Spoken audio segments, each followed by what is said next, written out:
pagi anak-anak. Puji Tuhan, berjumpa kembali di hari ini. Tetap sehat dan bersemangat di hari yang baru ini.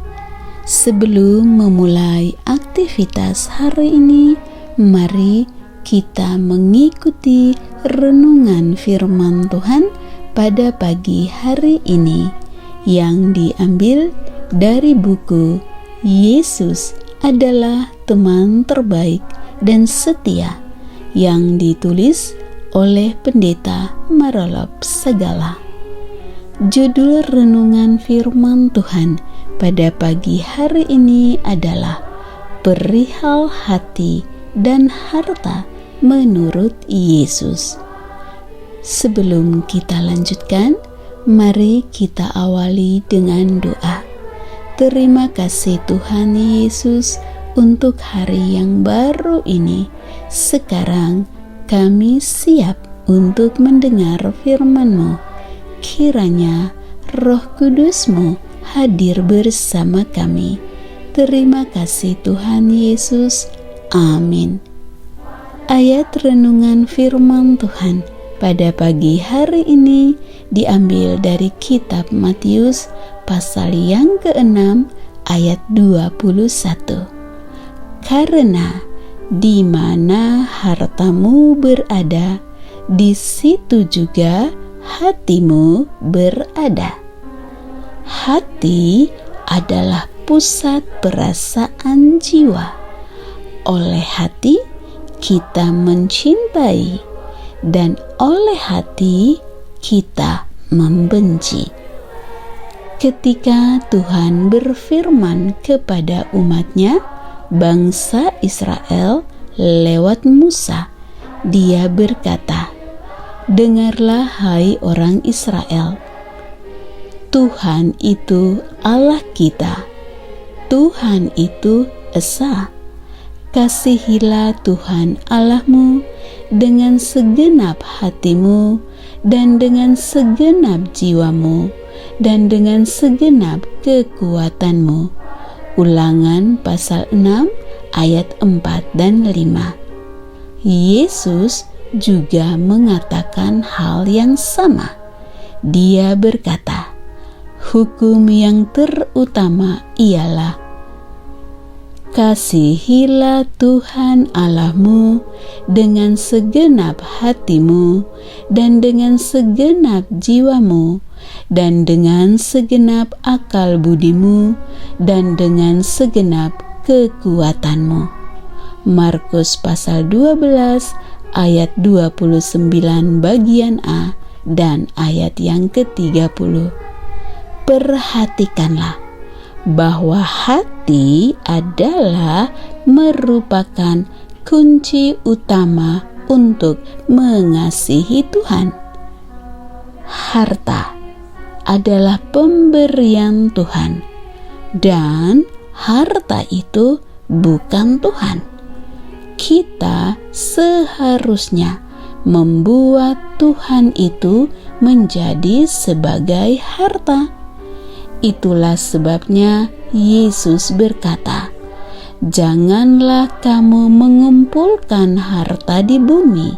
Di bumi ngengat dan karat merusakkannya, dan pencuri membongkar serta mencurinya. Tetapi kumpulkanlah bagimu harta di surga.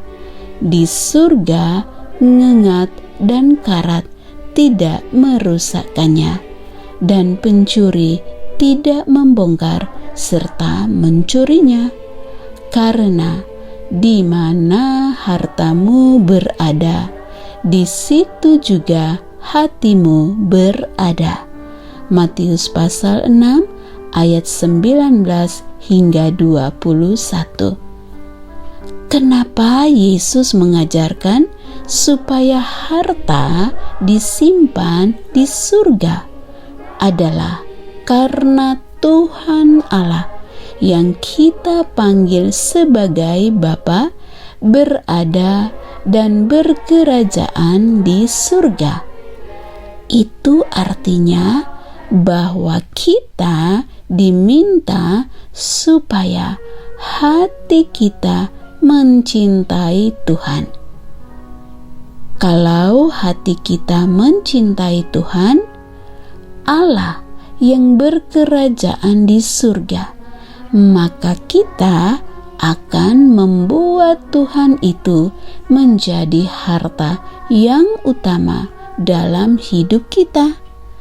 Perkataan kumpulkanlah hartamu di surga bukanlah berarti mengirim ke surga seperti uang, mengirim barang apa saja yang kita miliki.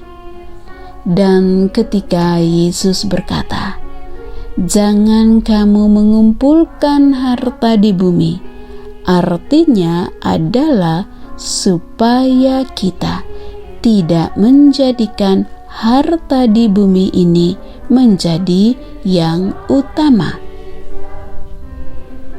Karena kalau kita membuat harta di bumi ini yang utama, maka itu sama dengan menjadikan harta di bumi ini sebagai Tuhan kita.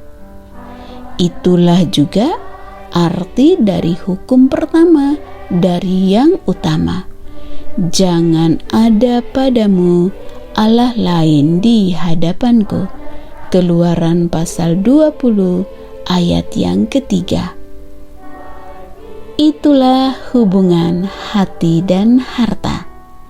Anak-anak yang dikasihi Tuhan, kalau kita mencintai Tuhan Allah kita, maka kita sedang membuat Tuhan sebagai harta kita.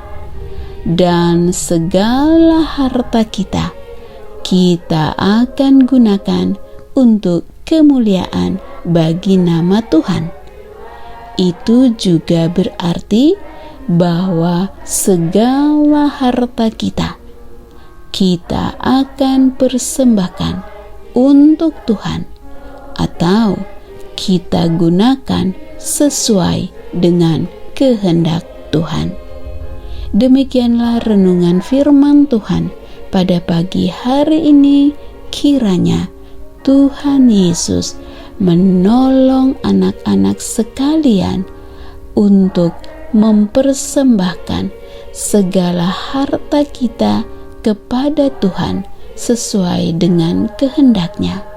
Dan kiranya Tuhan Yesus memberkati dan melindungi anak-anak sekalian pada sepanjang hari ini. Amin.